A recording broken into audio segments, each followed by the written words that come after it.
Good evening. This is BelGeode, and we are back with some more X-Plane 11 in virtual reality.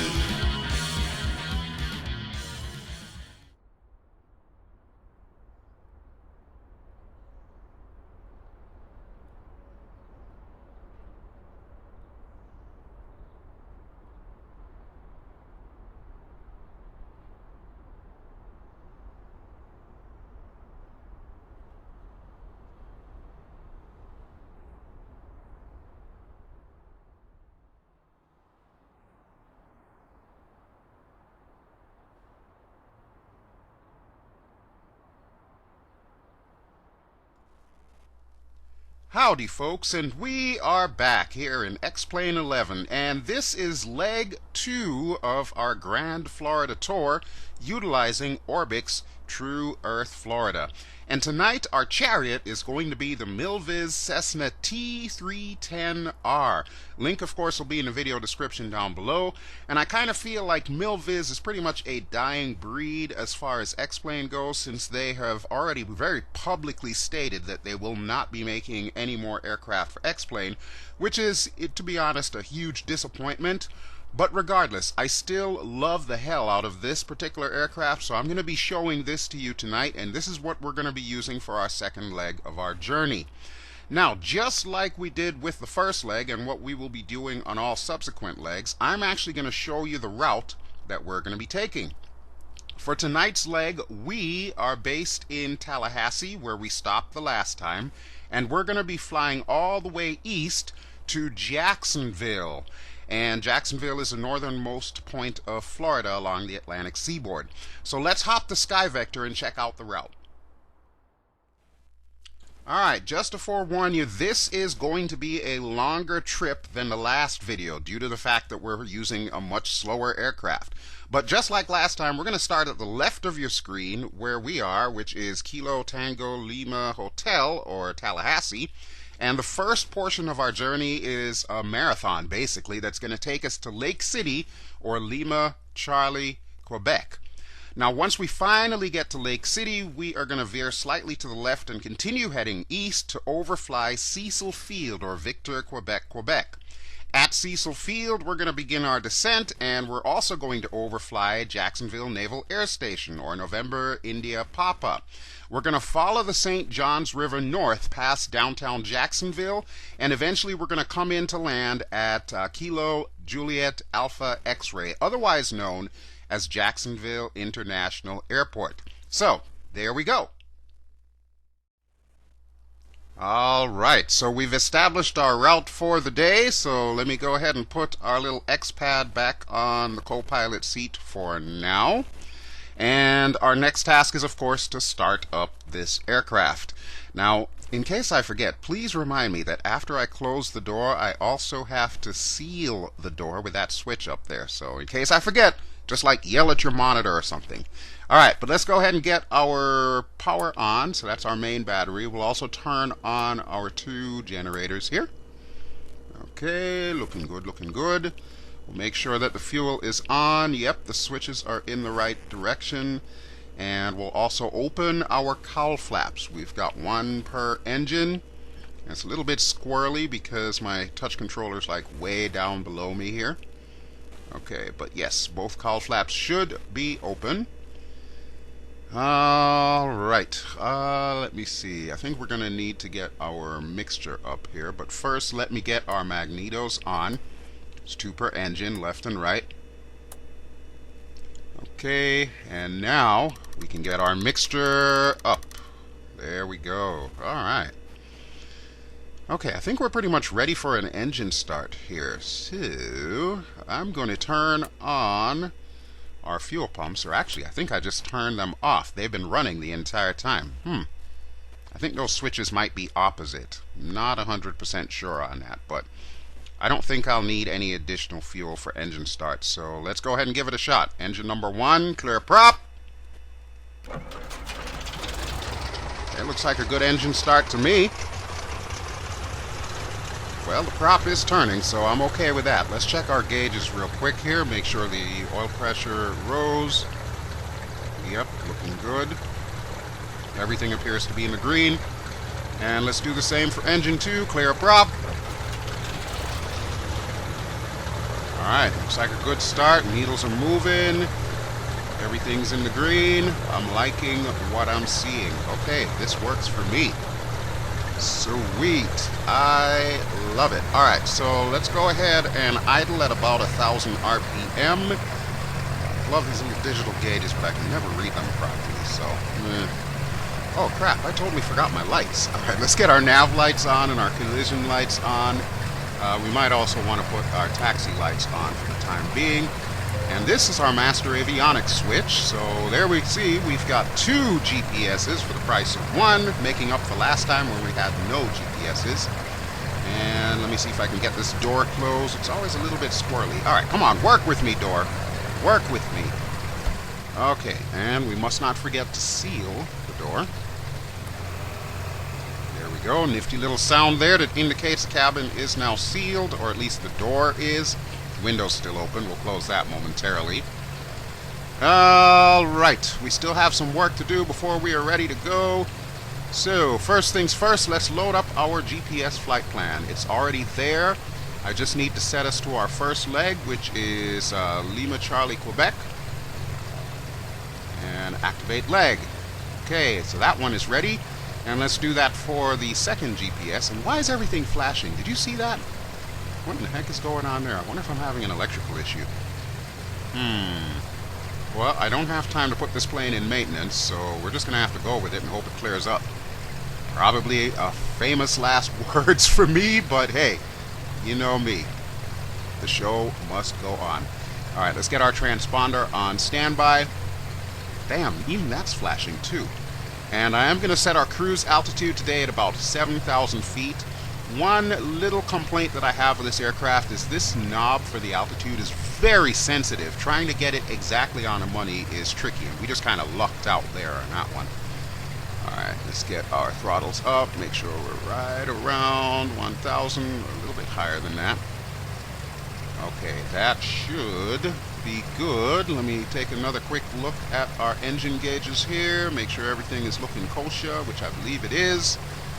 Alright, we're going to need to check our barometer, so let me get our weather briefing. I don't think we're on the right frequency. If I recall correctly from the last episode, we're supposed to be at 119.450, so I'm just going to switch that real quick here. Will remind you I am in VR here, and even though the cockpit itself is really clear, just like real life, if I were in a real life cockpit, I would have to lean forward like this just to see all these tiny numbers. Alright, but that should do the trick, so let's listen to Betty. 450, there we go. Tallahassee Regional Information Lima. 1400 Zulu weather. Wind calm, visibility more than 10. Sky clear, temperature 11, dew point -19. Altimeter 3019. Arriving runways 2736, departing runways 2736. Advise on initial contact, you have Lima. Alright, so 3019, we've already got that set, so we're good to go there. We'll go ahead and flip off that channel.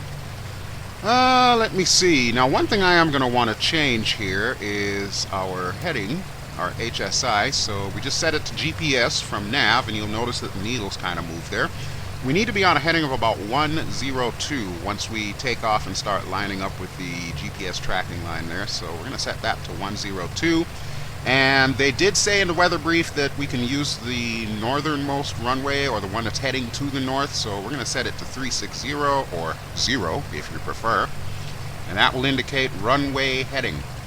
Alright, quick cursory glance, make sure everything else is looking good. We do need to do our controls wipeout, so I'm going to do that momentarily. I'm just making sure everything else is where it should be. Looks like it is. And as usual, it is a beautiful day, even though I am running active sky on this one here. Let me turn the fuel pumps back off. Or did I just turn them on? I don't know what I did. I'm just flipping the switch the opposite way. How about that? Anyway, let's do our controls wipeout really, really quick.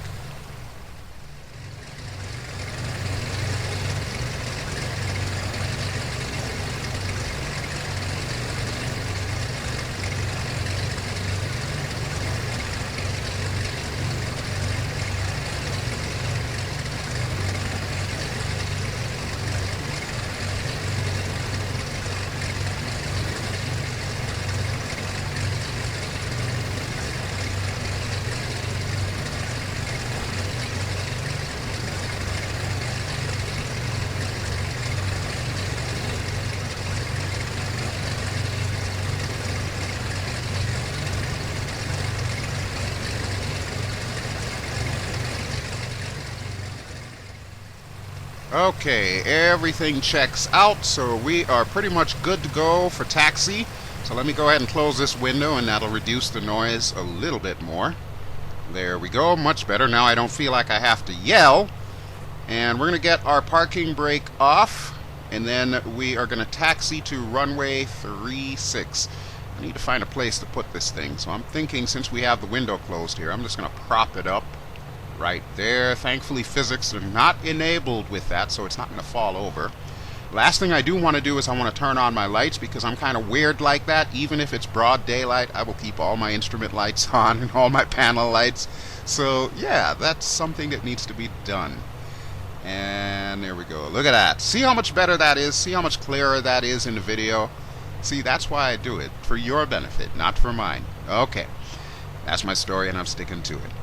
Okay, so we are ready to go, folks, and let's go ahead and get our brakes off, and then we will begin the taxi process to runway 36.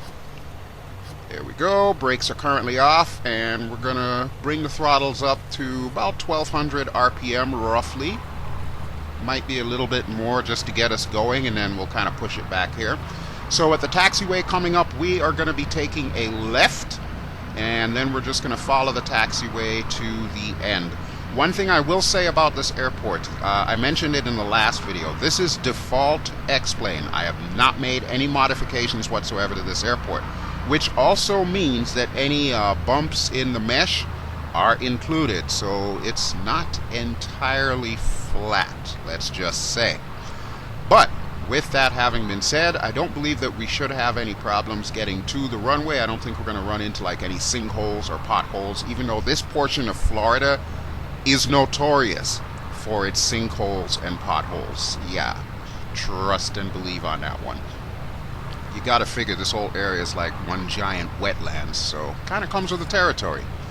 Alright, but I don't think we will have any problems today, so it should just be a nice healthy jaunt all the way down to the end there, and then we'll make our right and we'll hold at the hold short, and then we'll take the active and see if we can get the heck out of here. Beautiful tower though, that looks nice. Alright, you know what, let's go to the outside view for a moment.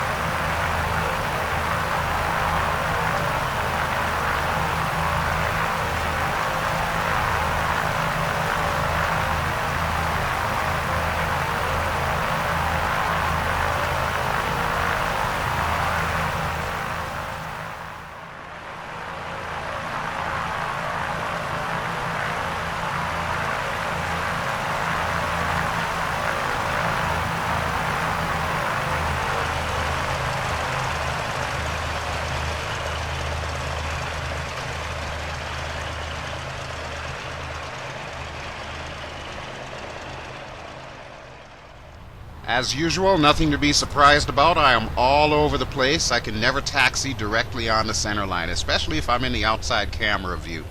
But hey, we made it! Here we are. This is our entry into runway 36. So we'll go ahead and pull forward just a touch here. Checking for traffic. And I've got every right to check for traffic because I am running traffic global, and at any point in time an aircraft could come in. Get our parking brakes on, and let's do our final items to go ahead and get ready. I love this cabin. During the flight, I'll try to sit near the back of the cabin just to kind of get a view from there. But we get our strobes on, and our windshield ice, pitot heat, de-ice light, as well as our landing light. Now, the landing lights are a pain in the butt. It is so sensitive. It's kind of like that altitude knob there.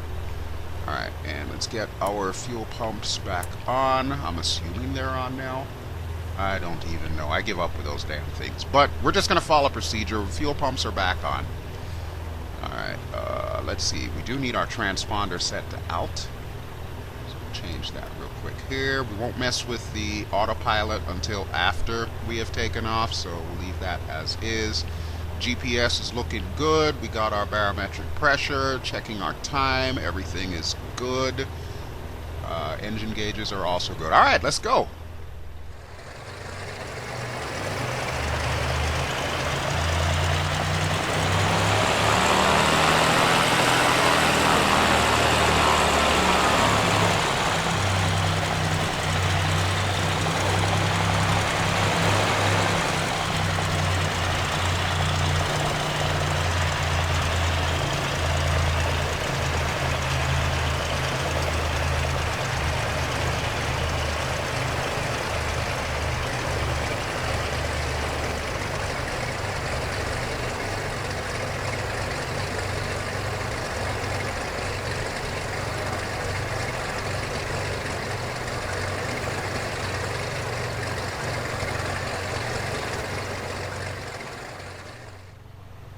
Okay, we have taken the active, so we're pretty much good to go. Everything checks out. So, you know what it's time for, folks? Brakes down, throttles up. I'm going to trim us up here a little bit, because this thing likes to get nose heavy as soon as you put your flaps up and your gear up. Alright, here we go, and brakes are coming off. Here we go. We are rolling. Okay, this should be fun. They did say the winds were calm, so I'm hoping this works out in our favor. I'm giving us full throttle here, and as soon as we take off and make sure that we've got a positive rate of climb, we'll go ahead and clean the aircraft up a bit, see if we can get over 2,000 feet before we get over downtown Tallahassee. Look at that, she just gently wafts off the ground. That is awesome. Well done, Milviz. Alright, cool beans. So we're going to go to the outside view as we typically do, and we'll clean up this aircraft and get on our way.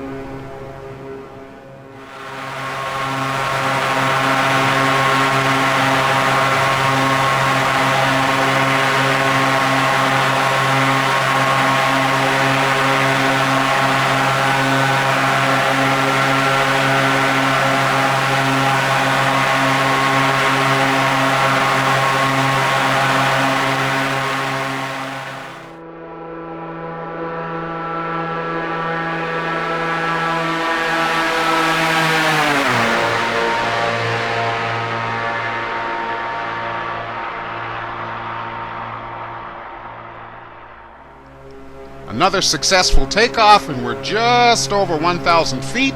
So we will say goodbye to the Tallahassee power station over there. And there's our shopping mall, and there is downtown Tallahassee. Alright, so we're going to need to make our right turn here. Not quite at 2,000 yet, but I'm still kind of keeping the nose pointed in the upward direction. Eventually we'll make it up there. We certainly do have a good bit of power to spare. But with that having been said, we are in the middle of a pretty steep bank here. So, yeah, that tends to rob some of your momentum. I am, however, turning on the autopilot. So, as you can see, I've got the nav hold on. We'll arm our altitude, and we're going to set our pitch. I am thinking right now about 1,000 feet per minute should do the trick. As we get closer to 7,000, I'll pull it back to about 800 feet per minute. But there we go. Alright, so as soon as everything straightens up here, we should be good to go. We'll take one last look at the surrounding area over by the airport. And off to the left is downtown Gainesville, or excuse me, Tallahassee, not Gainesville. We're a little too far north for Gainesville, but we'll probably see it a little bit later on in our journey. Not on this leg, however. Let's get our landing lights off, assuming they'll cooperate with me. Are they off? I can't even tell. Well, the taxi lights are off anyway, so you know what? I'm just going to go over that. Okay, so once again, we are going to go to the outside view so I can show you downtown Tallahassee as we fly past on our way out.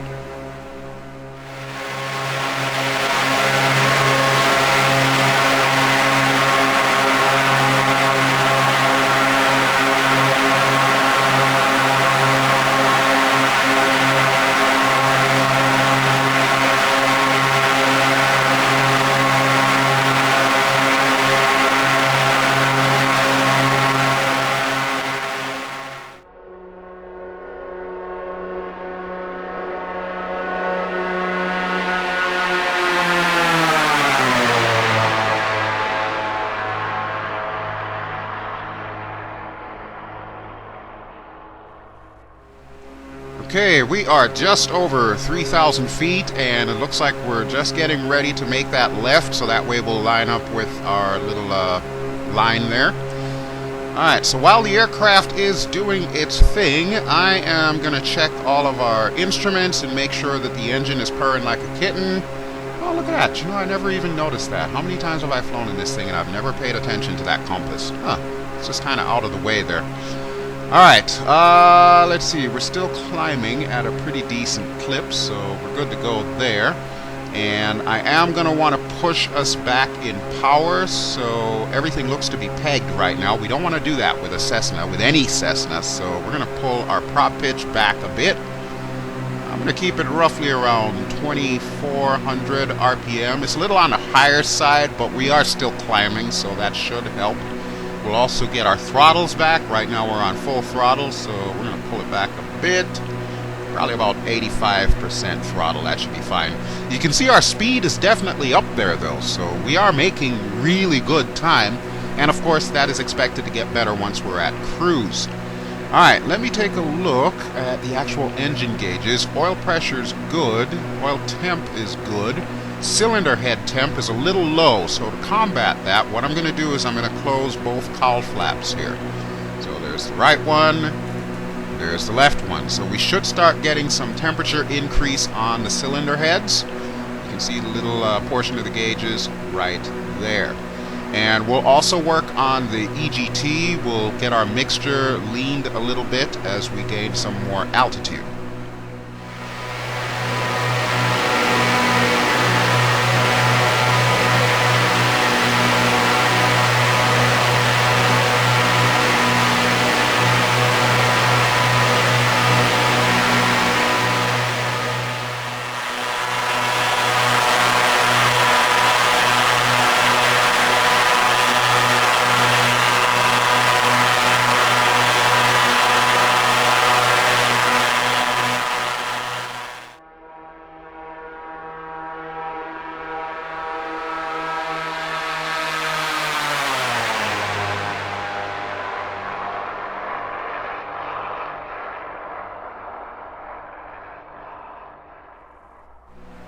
So far so good, getting close to 6,000 feet, and I think now's a good time to pull that back to about 800 feet per minute climb. So there we go, that way we'll maintain our speed. We've already lost a good bit. Okay, EGT time. Now this part always kind of messes me up. As you know, when you start leaning the mixture, the EGT rises till it eventually pegs, and then once you pull it down further, it starts dropping. I always mess that up. Like, I don't know what the exact amount is that I need to look for. So I just kind of try and get it back in the middle, thereabouts. So it's lean, but it's just beyond peak. I think that looks good. But then, I am no expert. I do not have a private pilot's license in real life. So I'm just going to fudge it and hope it works.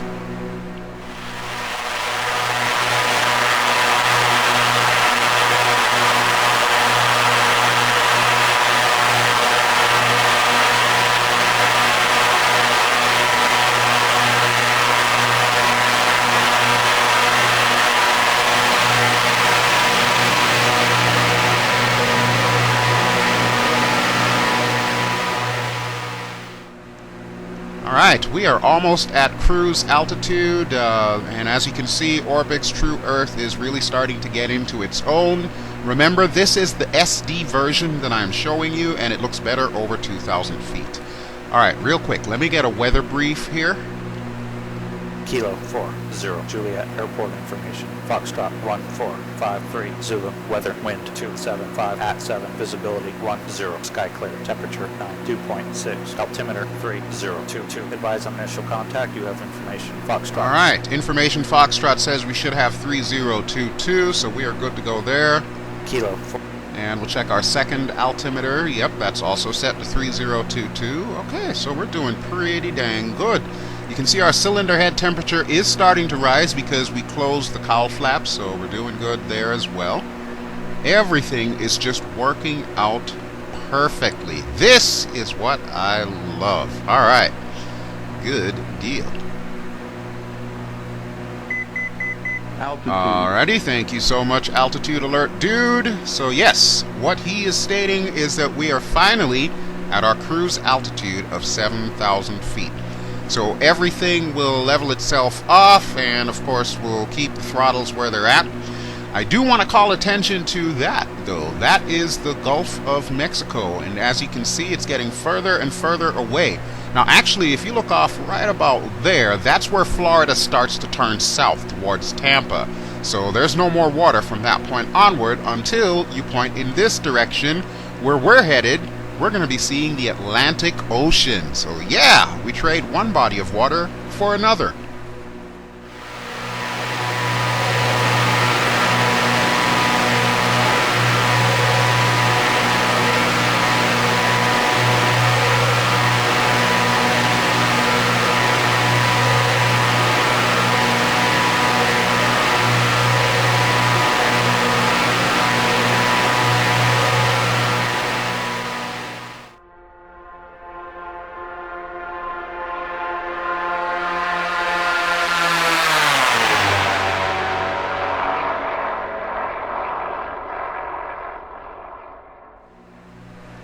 Alrighty folks, welcome back, and I did promise you that we would take a look at this aircraft from the back. So I am currently in one of the rear passenger seats. Ta-da! I always like doing this from time to time because I'll just like leave the aircraft on autopilot. As you can see, we're doing quite well. So this way we can take a look at some of the handiwork in this aircraft.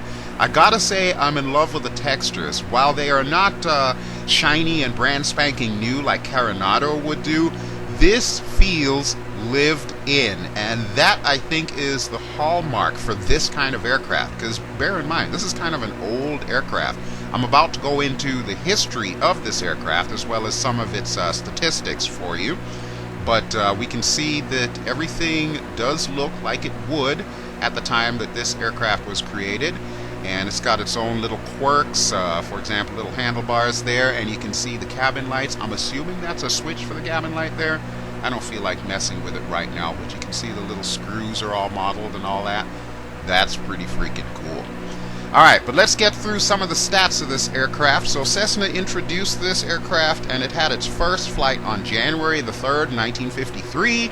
It was in production from 1954 to 1980, and actually this model, the T310R, is one of the last production line models that actually came out of the Cessna factory. It was used by several countries in both military and civilian capacity, including the United States Air Force. Funny story, they actually nicknamed this aircraft the Blue Canoe. I'm not even going to ask what the story behind that is. As far as the physical characteristics, crew of 1, average capacity of about 4 passengers. This model, obviously, you can fit a little bit more than that. Length of 27 feet, wingspan of 35 feet, height of 10 feet 6 inches, and it was powered by 2 Continental O470B horizontally opposed piston engines. These were turbocharged engines, delivering 240 horsepower each. That means that we have a max speed of about 190 knots, average cruise speed about 178 knots, which is where we're at just about right now, a range of 870 nautical miles, a service ceiling of 20,000 feet, and a rate of climb of about 1,700 feet per minute. Alright, if you'll excuse me, I'm going to take a quick nap here, and we will be back in a moment.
We're back in the pilot's seat, and let's take a look at where we are on the map.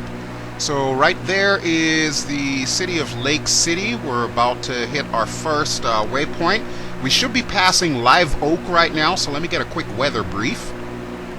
Kilo 24, Juliet Airport information. Golf 1453, Zulu, weather, wind 275 at 7, visibility 10, sky clear, temperature 92.6, altimeter 3022. Advise on initial contact, you have information. Golf.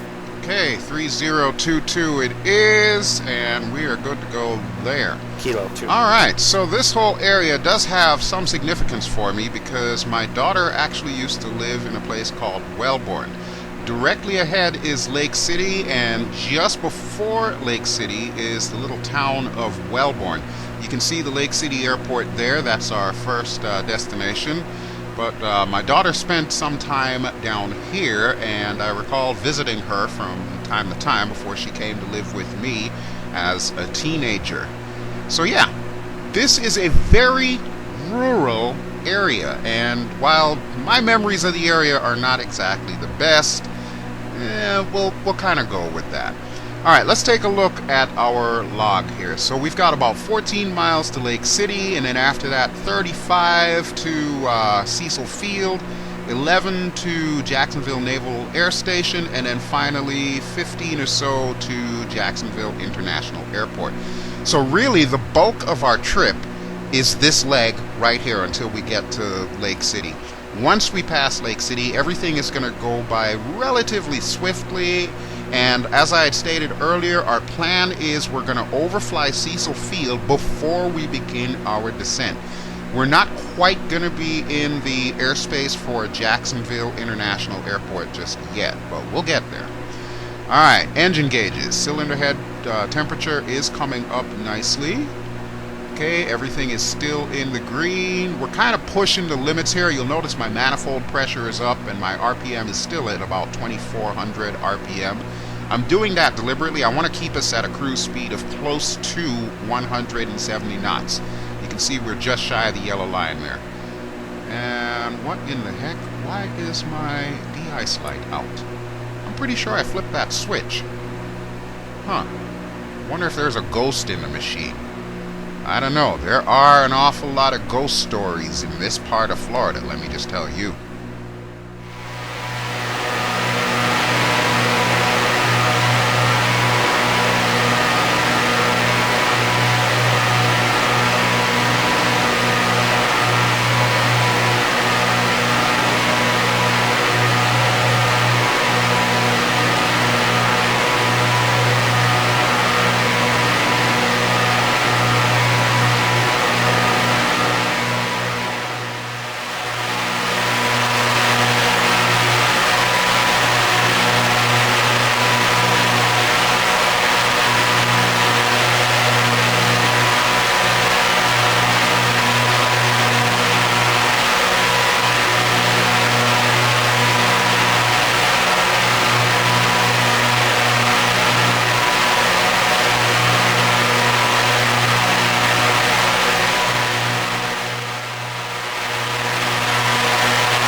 Man, I gotta say, I really love the sounds on this aircraft. I think Milviz did a stunning job, and I'm sure they had help bringing it over to X-Plane, but suffice to say, they really did a good job on that.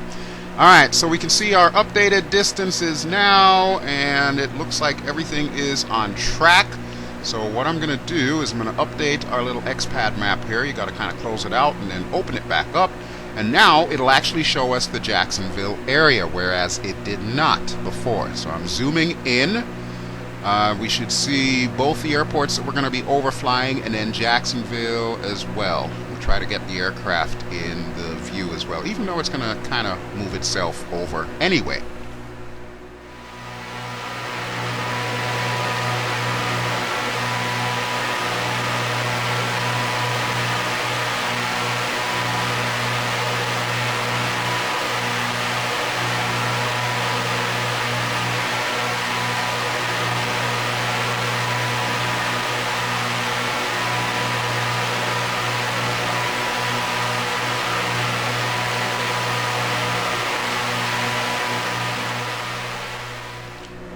Alright, now you're probably thinking there's probably not a whole hell of a lot to see in this part of Florida, and you know what?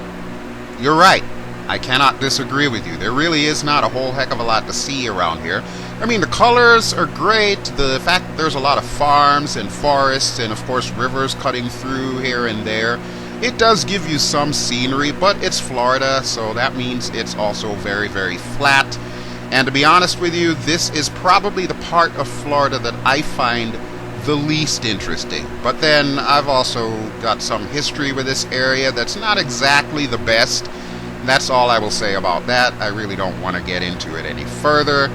But suffice to say, this is not my favorite area of Florida, and I'll be kind of glad when we get back onto the Atlantic seaboard and start making our way south to some of the more interesting parts that I want to show you of this scenery package.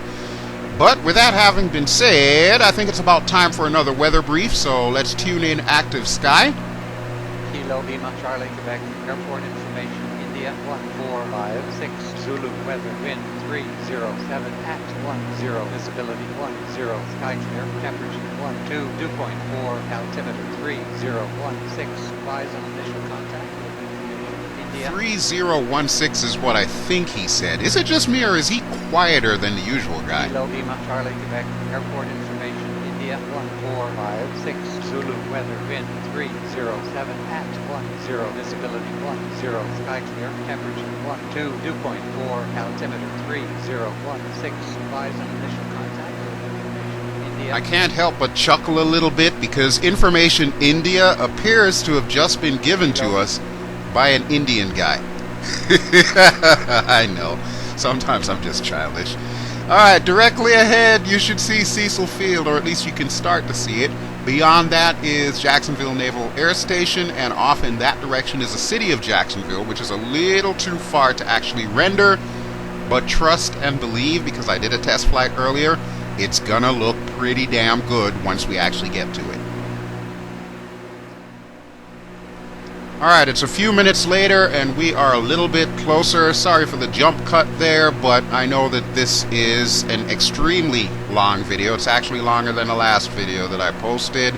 So I kind of wanted to skip forward a little bit here, and we can now start to see a little bit clearer Cecil Field. And let's take a look at our distance. Not too bad, about 17 miles away. So we should be there shortly. And off in that direction is downtown Jacksonville, which is just now starting to render. Yeah, barely. When we get a little bit closer, all the buildings will come into view. But because of X-Plane's LOD, in order to save your resources, it does not quite render. Alright, we do have Jacksonville coming up, so I am currently going to see if I can get their ATIS, so that way we can check our barometer as we're coming in, get rid of traffic global parked, really don't need that, widen this out so that we can see the map. I have noticed this map is a little squirrely to use, especially in VR. Sometimes it'll like jump all over the place, which is of course never good. So we'll click on KJAX. And see, this is a prime example. This is exactly what I'm talking about here. What the hell are we doing in the Atlantic Ocean? I have no clue. So let's try this again. Alright, where did I put Jacksonville? There it is. Okay, so we'll try and click on the name. Okay, Jax. There we go. Go to details, and ATIS is what we're looking for. So our frequency is 125.850. That is what we need to figure out what our final weather brief will be for Jacksonville. And of course, I will set the barometer accordingly.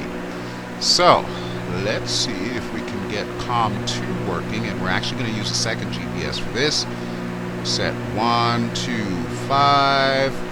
That should already be at 800. Oh, you know what? Let's use the other one, because that's already at 800. Alright, so there we go. 125. We want 850, so it's already at 800, so we'll bump it up a bit to 850. And now, instead of listening to the Indian dude for Active Sky, we will listen to Betty and her weather brief for Jacksonville International. Jacksonville INTL information Lima. 1500 Zulu weather. Wind 320 at 24, visibility more than 10. Sky clear, temperature 11, dew point -18. Altimeter 3019. Arriving runways 2632, departing runways 2632. Advise on initial contact UNEP Lima. Alright, so my big takeaways from that, 3019 is our barometric pressure, so we might as well set that now. And it looks like we are going to be coming in on runway 32.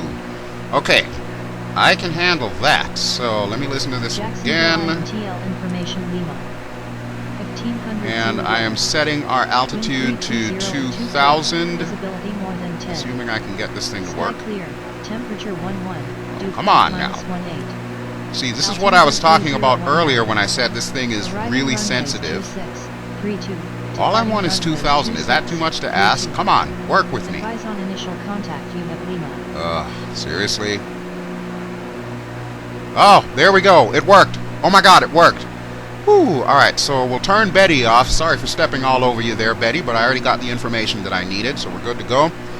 And we have our altitude set to 2,000, so once we overfly Cecil Field, which you can now see looking much clearer, we will begin our descent to 2,000, and then we're going to follow the St. Johns River north once we get past Jacksonville Naval Air Station.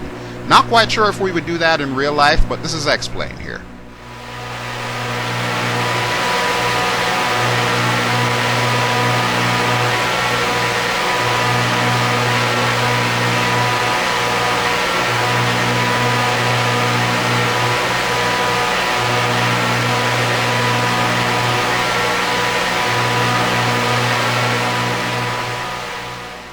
Okay, now we are getting down to the real nitty-gritty there. Now we're starting to see an airfield. Look at that. Alright, just to remind you, this is default X-plane. I have not made any changes whatsoever to any of the airports in this portion of Florida. So everything that you're seeing is default mixed in with Orbx. And the way that Orbx designs this scenery, they leave these holes for the airport itself. So you can actually superimpose any add-on airport on top of that. I'm pretty sure that also means that Orbx is going to be coming out with their own Florida airports at some point in time, so it'll be interesting to see how those look meshed in together with the current True Earth offering. I'm hoping that they actually do Jacksonville, even though it's definitely not my favorite airport. I would kind of like to see how they can pull that off, because I can bet that it's going to be more realistic looking than what is currently there, which we are about to see when we land. One thing that kind of concerns me a little bit is with regards to this aircraft and its developer. I really don't know what the future of Milviz is going to be. I mean, I've already stated that they have already stated they don't want to do any more aircraft for X-plane. While I do believe this is a big mistake on their part, I kind of can't argue with them really on, you know, their decisions. And you'll have to excuse me here. I'm putting my fuel pumps back on. We just set our mixture back to full rich, and we are getting ready to do our descent. So let me just flip that, we'll arm that, and we'll get our vertical speed. We'll set it for -800 feet per minute to start with, and then we'll bump that down to about 1,000 feet per minute. Alright, so as we're beginning our descent, yes, I really don't know what the future of this aircraft is going to be as far as Milviz is concerned. I know that there are other aircraft that they brought to X-Plane, that being the Turbo Otter. That particular aircraft has now been taken over by V-Flight Air, and while V-Flight Air is an amazing company for X-Plane, it really doesn't bode well for Milviz as far as, you know, what's going to happen with this aircraft in the future.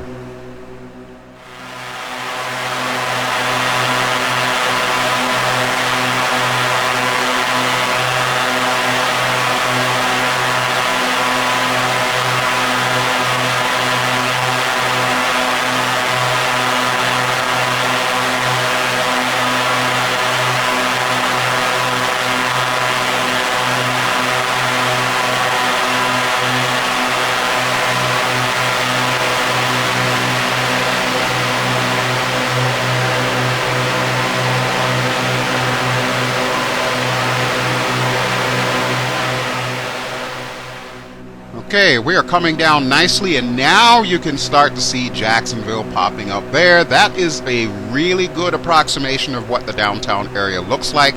There should also be a whole bunch of wharves and marinas, docks, and so on and so forth. We'll probably see that as we get closer to the St. Johns River. Alright, but yeah, as I was stating, with regards to this aircraft and, you know, Milviz's future with it, I really don't know, and it's sad for me to say because I really enjoy this aircraft. I mean, seriously, I know I haven't shown it on the channel up until now, but believe me when I tell you, I fly this one a lot. It is one of my absolute favorite Milviz aircraft, and at some point in time I am going to show you the Twin Otter, but the thing of it is, I can no longer, you know, present the Turbo Otter, excuse me, not the Twin Otter, as a Milviz product. I'll have to present it as a V-Flight Air. And I really don't know if V-Flight Air is also behind this aircraft. I know it does kind of feel like their handiwork, so I really wouldn't be too surprised. Hang on, let me get another weather brief. Jacksonville INTL information Lima. 1500 Zulu weather. Wind 310 at 25, visibility more than 10. Sky clear, temperature 11, dew point -18. Altimeter 3019. Arriving runways 2632, departing runways 2632.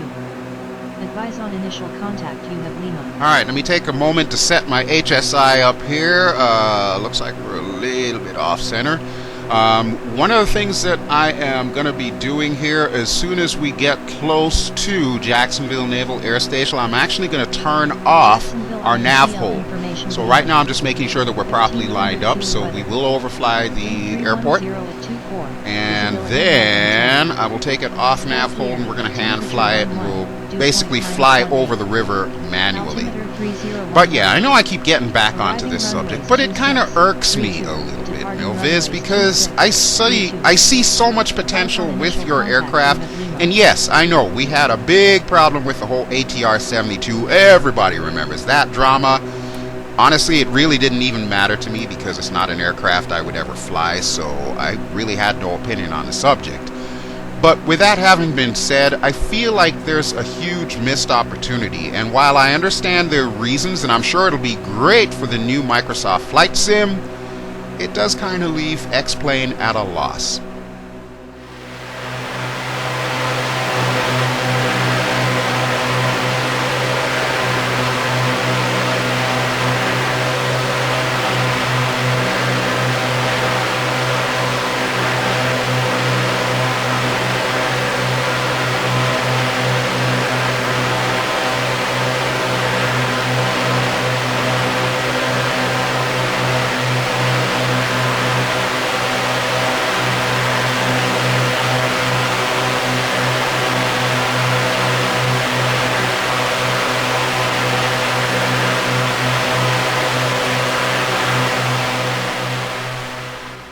Alright, I'm sorry, but I'm not sorry for rambling on about this, because honestly, this is the reason why I make these videos. This is my sounding board, as much as it is my chance to show you the various scenery and be like your little tour guide there, so you can see the Jacksonville Jaguars Stadium and so on and so forth. But I promise that's all I've got to say on the subject as far as Milviz is concerned. Suffice to say, the only big takeaway is I really enjoy this aircraft, and I think that Milviz did an absolutely stunning job, and I would hope that I will still be able to access this aircraft and any future updates that it might have. Is it worth the money? Absolutely, positively, especially if you're a VR aviator like I am. Yeah, you're definitely going to want to get this one. So Milviz, try not to do anything too drastic with this baby, because honestly, this one deserves more airtime, in my opinion. Alright, so now that I've gotten that all out of my system, let's get back to the flying here. So we have just passed Jacksonville Naval Air Station, and we're currently over the St. Johns River. We can see the little marinas and docks that I was referring to there on some of the higher end property. And we are going to be making a left-hand turn momentarily, and I'm going to try and stay over the river for the most part, but we'll try to stay away from the downtown area so that way I can go to the outside view and give you some good shots.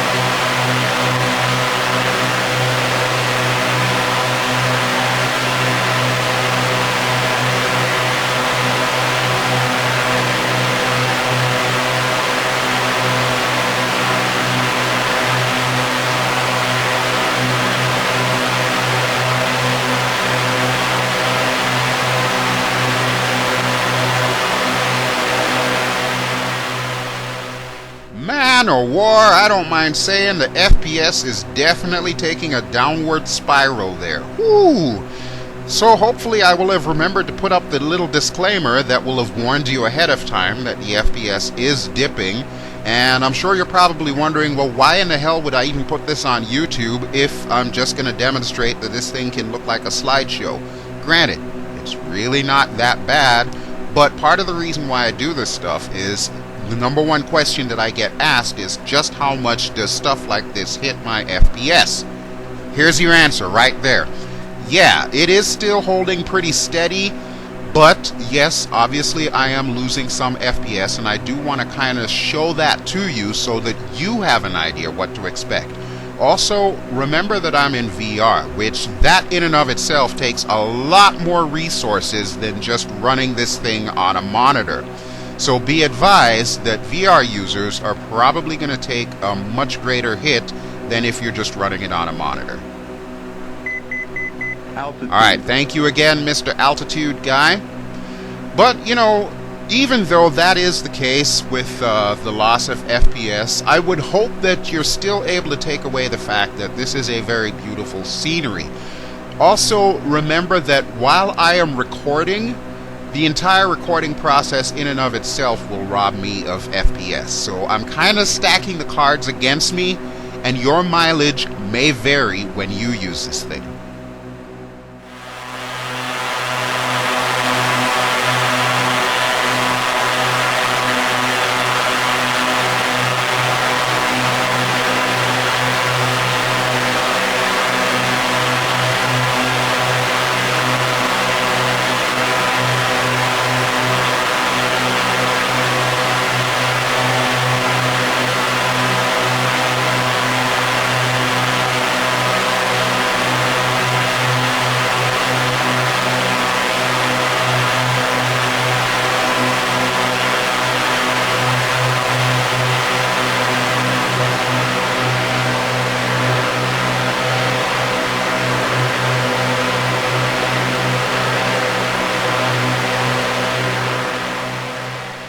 Okay, so we're officially on approach, so let's go ahead and get our flaps down to 1 notch. So that's our takeoff flaps. And everything is trimming itself out nicely. In a moment, we'll also get our gear down, and then we'll put the flaps down to landing flaps. But while I still have our autopilot on an altitude hold here, I figured I would use this time to have the plane basically trim itself out for me, so that way I don't have to do all that work. Haha, a little shortcut there. Alright, that is Jacksonville International Airport, our final destination for the day, and the runway they've got us coming in on, runway 32, is a canted runway, meaning it's not a true north to south, east to west. I am not going to be doing an ILS approach for this, but I do have a little plan in mind to get us down on that runway, which I'll explain later. For now, let's take another quick look at downtown Jacksonville and, of course, the stadium where the Jacksonville Jaguars play. And looks like they're currently playing against the New England Patriots. Oh, great. Yeah. I have no love for either team. As a matter of fact, I don't even watch football anymore. I stopped watching football many years ago. So all of that is meaningless to me. However, I will say this, Orbx did a great job on the stadium. Looks pretty kick-ass to me, so I will go with that. Alright, directly ahead, we've got a nuclear power plant. We're going to try not to overfly that. I am going to want to get our gear down, so I'm pulling that down now, and I'm also increasing our throttle to make sure that we stay on speed, as it were. Since we're trimming up nicely. Okay, looks like our trimming has stopped, so now we can throw everything out of whack by dropping the flaps down to landing flaps. So let's do that real quick here. And we'll watch as the trim wheel does this little trim tango. We'll keep our power up. And we'll wait for it to finish doing its thing. So it'll stabilize us at 2,000 feet. Once we get over the river again, what I will do is I will completely turn off the autopilot and begin our turn into final. Now, I did mention that I have a little bit of a plan to get us in on final. There is a little smokestack. It is not in that direction. That's just the bridge that I want to show you because I've actually driven across that bridge a few times. But there is a little smokestack that we're going to be looking for once we cross the river. Incidentally, that is the Atlantic Ocean. So yes, we are officially on the eastern seaboard, and man, does that look good. I love the Atlantic Ocean. Many fun times there. Alright, so yes, we are going to be looking for the smokestack. I'm going to show it to you first in the outside view, and you'll see what I mean. Basically, that smokestack will line us up perfectly for runway 32. Let me zoom in again and give you kind of an idea as to where we're going to be going. There's that nuclear power plant up ahead, so we definitely don't want to overfly that. And we are currently off of autopilot, as you have heard. So I'm going to start turning us a little bit to the left here. And you can probably see the smokestack off to your right. As a matter of fact, let's go to the outside view and you'll get a better look at it.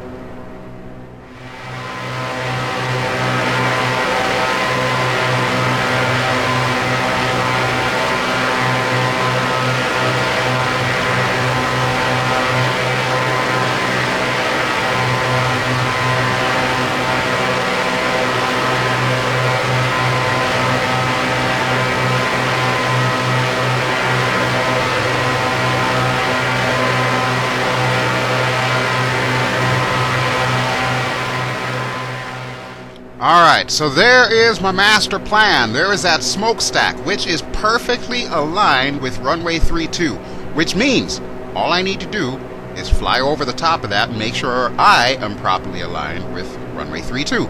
So there we go. That's simple. Once again, using landmarks for my VFR flying. I absolutely love it, and this is the hallmark for an Orbx True Earth scenery package. That's why I love this kind of stuff. Alright, now you may have noticed in the outside view that we got like a little smoke trailing and so on and so forth. I promise you, I'm not blowing up the engines or anything like that. The exhaust port for these engines currently is not modeled properly, so it's actually showing the smoke coming from the engine itself and not the actual exhaust tube. Hopefully that's something that will be fixed at some point in time, but since right now there's a big huge question mark on Milviz itself, who knows when that's going to actually happen. But just rest assured there's nothing wrong with the engines. The engines are actually doing what they're supposed to be doing. It's just where the actual particles are coming out that's a little bit wonky. So yeah, don't be alarmed. Alright, but We are almost over top of our smokestack, so I'm going to slowly but surely negotiate us a little bit to the left here. And we are going to get ready for our final approach into Jacksonville International.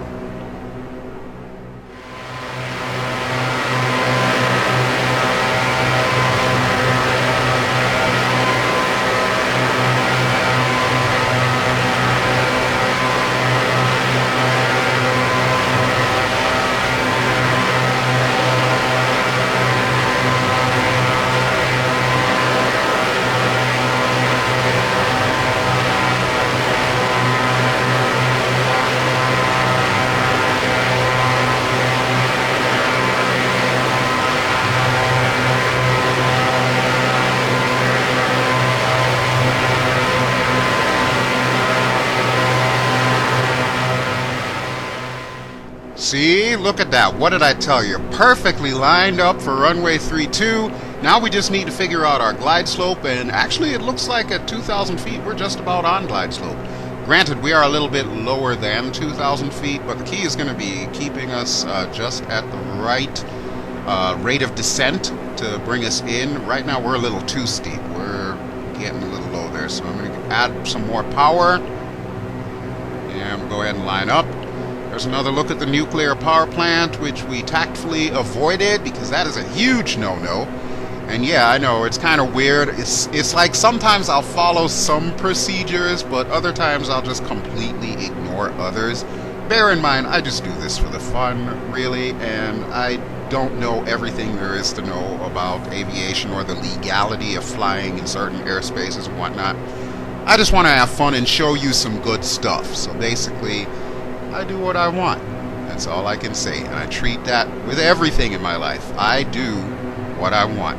But I hope you at least enjoy it. So there is that.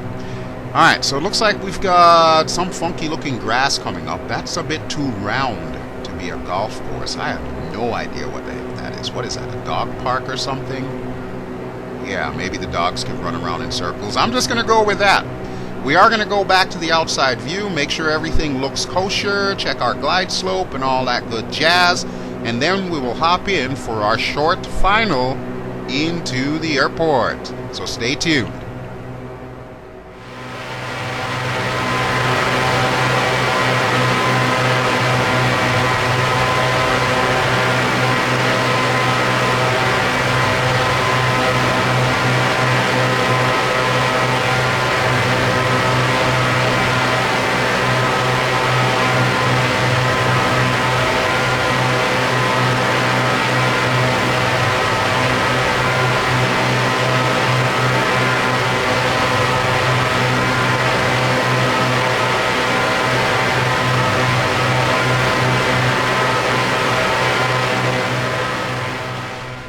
And folks, if nothing else, I really want to impress upon you what a match made in heaven this aircraft is with this scenery. And if you are still here watching this video an hour into it, then my hat really goes off to you, and kudos to you for actually sticking through this. I know, this was a long haul. Obviously our aircraft was definitely not as fast as Dino's S211. However, I want to convey to you just how much I really enjoy this particular bird. Number one, for the fact that it's a Cessna. Number two, for the fact that it's a twin engine, and it's not that often that you will see me flying twin engines, at least not the propeller variety. Jets, that's another story. But yeah, I am thoroughly enjoying myself, and I really hope that I was able to convey that message to you. So, is it worth it? Absolutely. Absolutely. Okay, but with that out of the way, let's begin the fine art of landing. According to the glide slope, I'm a little high, so I have pulled us down somewhat, and looks like we are just about where we need to be. So, once again, like we did the last time, we are going to go back to the outside view. We're going to bring this bird home.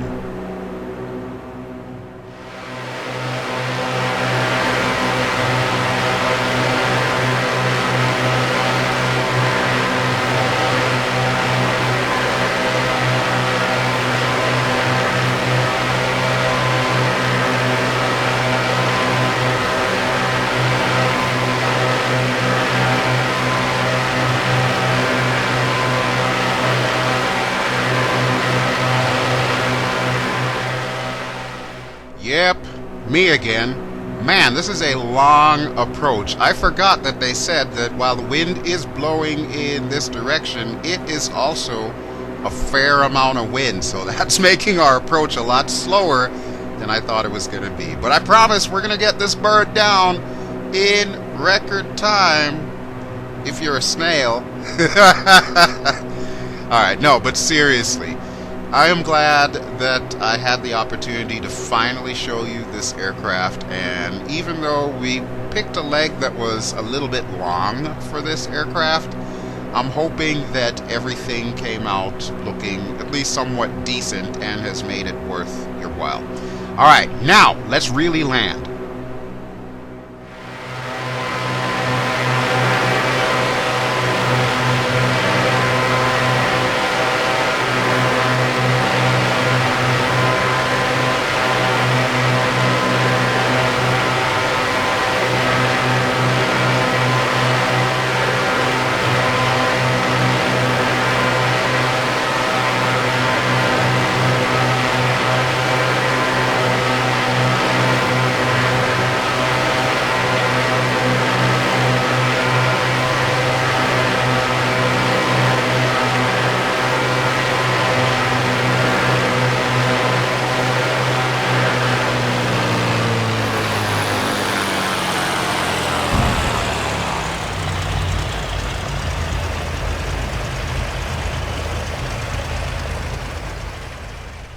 Alright, now that's what I like to call a nice firm landing.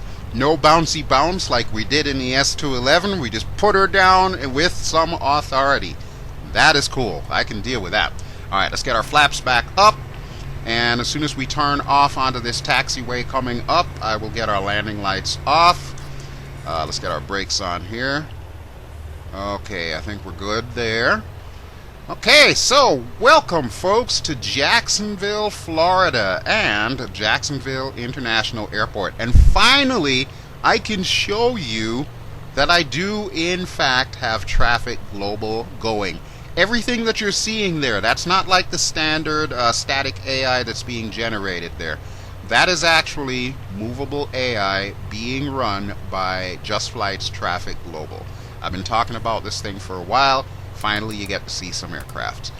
And come on, this is my biggest annoyance right here, is these damn landing lights on this aircraft.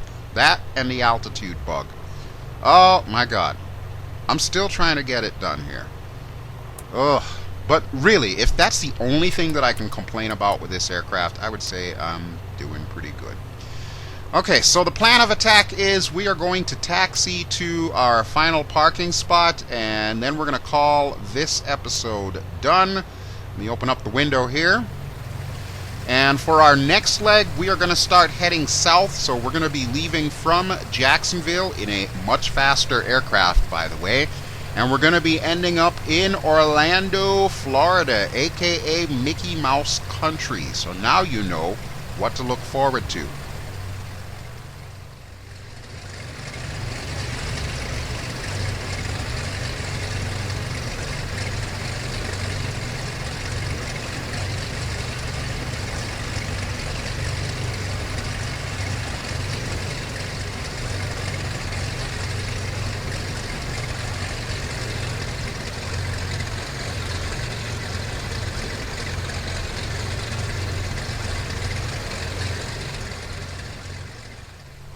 Alright folks, small confession here. I have no idea where in the hell to park a GA aircraft at this airport. I did not do my research ahead of time to figure out where I needed to go. And even though I have been to this airport a few times in real life, I honestly don't remember if I've ever seen GA parking at this airport. I'm sure they do somewhere, but we're just going to kind of have to make our parking spot this time around. But at least we get some nice views of some Deltas and some Southwests, and I think I even saw a JetBlue back there. Alright, I'm thinking this might be a good spot for us to park. I do kind of want to turn us around though, so let me slow us down a little here. And we'll make a hefty right turn. There we go. Alright, This is the direction that I would like to face. So yeah, look at that. We've got American Airlines, we've got Southwest, JetBlue, and of course Delta, my absolute favorite airline. Alright, right here is good. We'll go ahead and park here. Okay, and that will do it for us. Alright, so that is it for leg 2, and I'm going to go ahead and turn everything off. While I am doing that, I would like to thank you, as always, for watching. This has been BelGeode. I have been flying in X-Plane 11, and the aircraft that we have been using for this episode has been the Milviz Cessna T310R. This aircraft is payware. The link is going to be in the video description down below. Remember what I said earlier in the video, I don't know what the future of this aircraft will be, so there may come a time where Milviz might no longer sell this aircraft. I hope that is not the case, Milviz. I hope you will continue to support this aircraft, because it is, in my opinion, your best work for X-Plane to date. Alright, the scenery that we have been showcasing has been Orbx, True Earth, Florida, and this has been the SD version. Eventually we will switch back to the HD version so I can show that to you, but I'm going to wait till we get to some more interesting places along Florida. So just to remind you, the next stop on our little tour here is going to be Orlando, Mickey Mouse Country, and we're going to have an interesting little route to get there because I want to kind of fly over Cape Canaveral on our way in. But we'll go through all of that on the next video. So, once again, this has been BelGeode, and I want to thank you for watching. If you enjoy what you have seen, please feel free to give me a like. Don't forget to subscribe if you haven't already done so. Be sure to check out the links that I've posted below if this is stuff that you are interested in, and definitely give me your comments and feedback on how you like this kind of stuff. Alrighty folks, talk to you all later. Ciao!